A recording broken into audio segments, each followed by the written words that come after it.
Hello class ninth. मैं आज आपका साइंस का 8th चैप्टर मोशन स्टार्ट करने जा रहा हूँ। मोशन चैप्टर में एनसीईआरटी के क्वेश्चंस जो हैं वो भी हम सॉल्व करेंगे, उसके साथ साथ जो न्यूमेरिकल हैं वो भी सॉल्व करेंगे।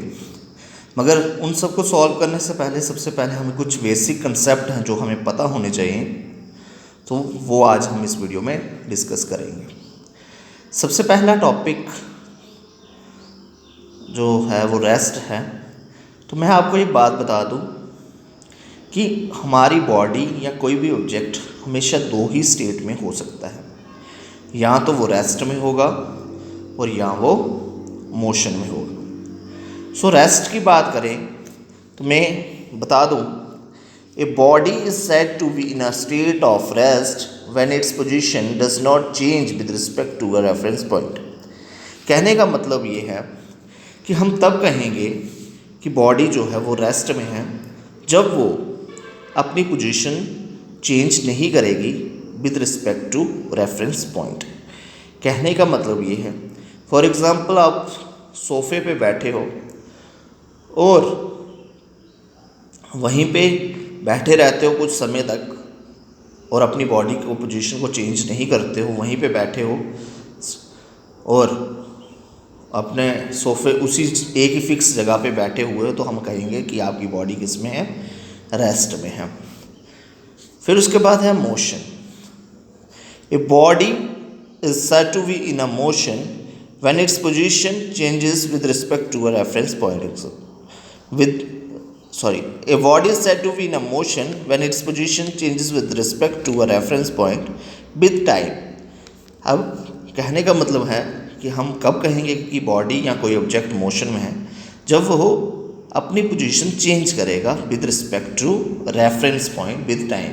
टाइम के साथ जब वो अपनी पोजीशन वो चेंज करेगा तो तब हम कहेंगे कि बॉडी किस में है, मोशन में है। फॉर एग्ज़ाम्पल आप सोफ़े पे बैठे थे, आप उठकर बाहर चले जाते हो, तो आप जहाँ से आप उठे वो आपका रेफरेंस पॉइंट है, वहाँ से उठ के आपकी पोजीशन जो है वो चेंज होगी और टाइम के साथ आप बाहर गए, 1 2 3 4 सेकंड जो भी लगा होगा आपको, तो तब हम कहेंगे कि आपकी बॉडी जो है वो मोशन में है। उसके बाद नेक्स्ट टॉपिक जो मैंने लिखा है वो फिजिकल क्वांटिटीज़ है। तो सबसे पहले आपको फिजिकल क्वांटिटी भी पता होनी चाहिए। It is a physical property of material that can be measured. कहने का मतलब ये क्या है कि ये मटेरियल की वो प्रॉपर्टी होती हैं जिनको हम मेज़र कर सकते हैं। ये 2 टाइप की होती हैं। It has 2 types. First is scalar quantity. Scalar quantity क्या होती है? It is a physical quantity having only magnitude not direction. ये वो फिजिकल क्वांटिटी होती है मटेरियल की जिसका सिर्फ मैग्नीट्यूड होता है, डायरेक्शन नहीं होती है। अब इसमें आपके लिए एक नया वर्ड है मैग्नीट्यूड। मैग्नीट्यूड का क्या मतलब है? मैग्नीट्यूड का मतलब है जो भी वैल्यू, फॉर एग्जांपल आपका वेट है 60 kg, ये जो हमारी वैल्यू है 60, ये क्या है? मैग्नीट्यूड है। ये क्या है? मैग्नीट्यूड है। एग्जाम्पल इसकी मैंने लिखी है स्पीड और डिस्टेंस। तो इससे आपको ये पता चल जाएगा कि स्पीड और जो डिस्टेंस है वो एक स्केलर क्वांटिटी है। नेक्स्ट जो टॉपिक है वो है वेक्टर क्वांटिटी। ये मटेरियल की वो फिजिकल प्रॉपर्टी है जिसका मैग्नीट्यूड भी होता है और डायरेक्शन भी होती है। फॉर एग्जांपल 40 किलोमीटर ईस्ट, कहने का मतलब क्या हो गया? 40 किलोमीटर, यानी कि 40 किलोमीटर क्या बन गया? 40 क्या है? मैग्नीट्यूड है, और ईस्ट क्या है? डायरेक्शन। जब आपको जिस चीज़ का मैग्नीट्यूड भी हो और साथ साथ में डायरेक्शन भी हो, वो कौन सी क्वांटिटी होती है? वेक्टर क्वांटिटी होती है। Example velocity, acceleration, displacement, momentum and force, ये सारी की सारी जो हैं वो वेक्टर क्वांटिटी हैं। इस चैप्टर में आप कुछ फिजिकल क्वांटिटीज़ पढ़ेंगे, जैसे सबसे पहले है डिस्टेंस पढ़ेंगे, डिस्प्लेसमेंट पढ़ेंगे, स्पीड पढ़ेंगे, वेलोसिटी पढ़ेंगे और एक्सेलरेशन पढ़ेंगे। जिसके आगे आगे मैंने टिक लगाई है, ये सब जो हैं फिजिकल क्वांटिटीज़ हैं जो आप इस चैप्टर में पढ़ोगे। उसके साथ साथ आप यूनिफॉर्म और नॉन यूनिफॉर्म मोशन पढ़ोगे, कुछ ग्राफ्स के बारे में पढ़ोगे, इक्वेशन ऑफ मोशन पढ़ोगे, जो कि सबसे ज़्यादा इम्पॉर्टेंट है। So let's start with distance. Distance क्या होता है? The actual path length travelled by an object is called distance. कहने का मतलब है जो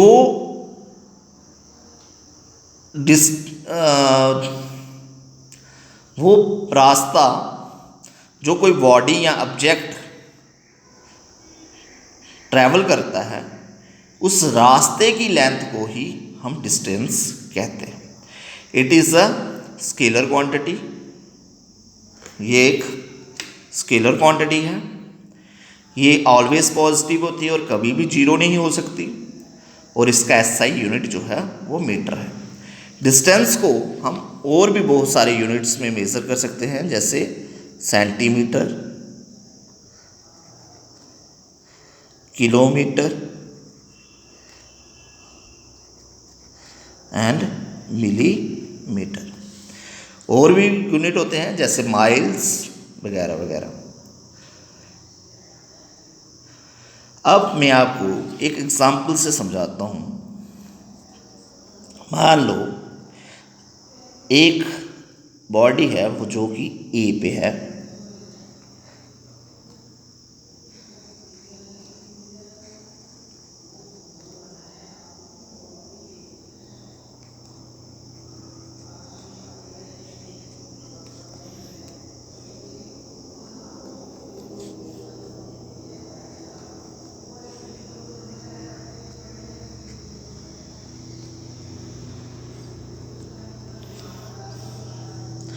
एक बॉडी जो है वो ए पॉइंट से मूव करना शुरू करती है और डी पॉइंट तक मूव करती है। तो मैं कहूँगा कि ए ने कितना डिस्टेंस कवर किया है? वो 60 किया है। फॉर एग्जाम्पल और ले लेते हैं। अगर ए जो है वो ए से डी जाता है और डी से मान लो सी पे आता है, तो उसका टोटल डिस्टेंस कितना बन जाएगा? पहले वो ए से 60 तक गया, यानी 60, फिर यहाँ से यहाँ तक कितना है? 10 20, तो प्लस 20, यानी कि उसने टोटल डिस्टेंस जो है वो 80 ट्रैवल किया है। अगर कोई यूनिट साथ में होगा तो 80 मीटर या किलोमीटर वो आ जाएगा। तो नेक्स्ट वीडियो में हम कुछ और टॉपिक्स डिस्कस करेंगे। जब हमारे टॉपिक्स कवर हो जाएंगे उसके बाद हम इसके क्वेश्चंस, एग्जाम्पल्स, न्यूमेरिकल्स सब डिस्कस करेंगे। अगर वीडियो पसंद आए तो अच्छी बात है, नहीं तो